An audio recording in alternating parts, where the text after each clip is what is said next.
35 سال میں میری کوئی بھی سرکاری گاڑی میرے کسی بھائی بہن نے نہیں استعمال کی۔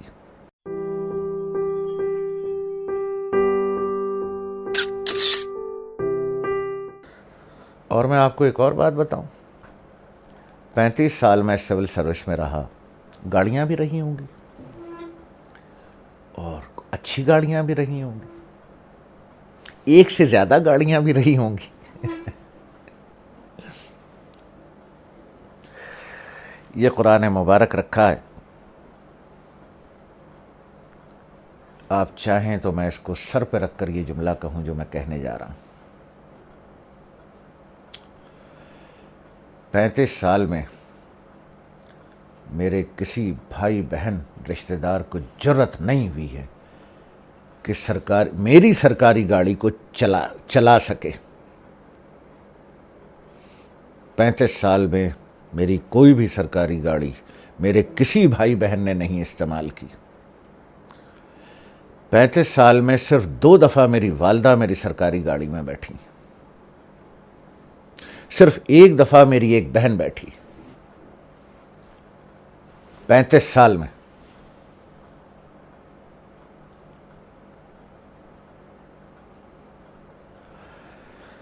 یہ ہے فراز صاحب جس روحانی ساخت، جسمانی ساخت اور نظام تربیت کی آپ بات کر رہے تھے۔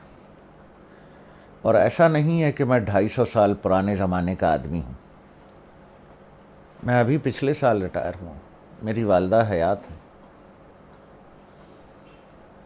تو میں نے ایک بہت معمولی سی بات کی ہے، سرکاری ملازم کی گاڑی کی۔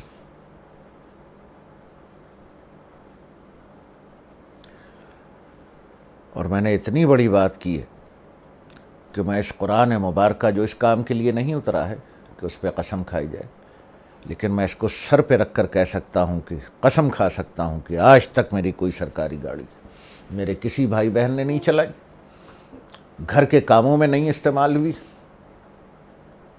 میری ماں صرف اتنی دفعہ بیٹھی اور میرے بہن بھائیوں میں سے صرف ایک دفعہ۔ یہ ہے وہ روحانی ساخت، یہ ہے وہ نظام تربیت۔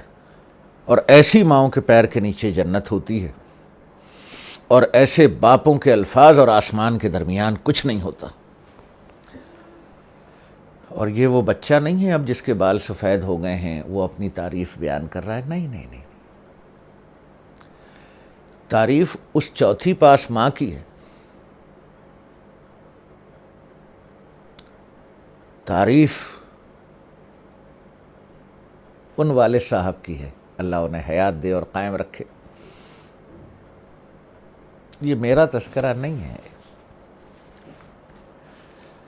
یہ ان 2 کا تذکرہ ہے جن میں سے ایک کے پیر کے نیچے جنت ہے اور ایک کی فریاد اور اللہ کے درمیان کچھ نہیں، کہے اور قبول ہو، یہ ان کا تذکرہ ہے۔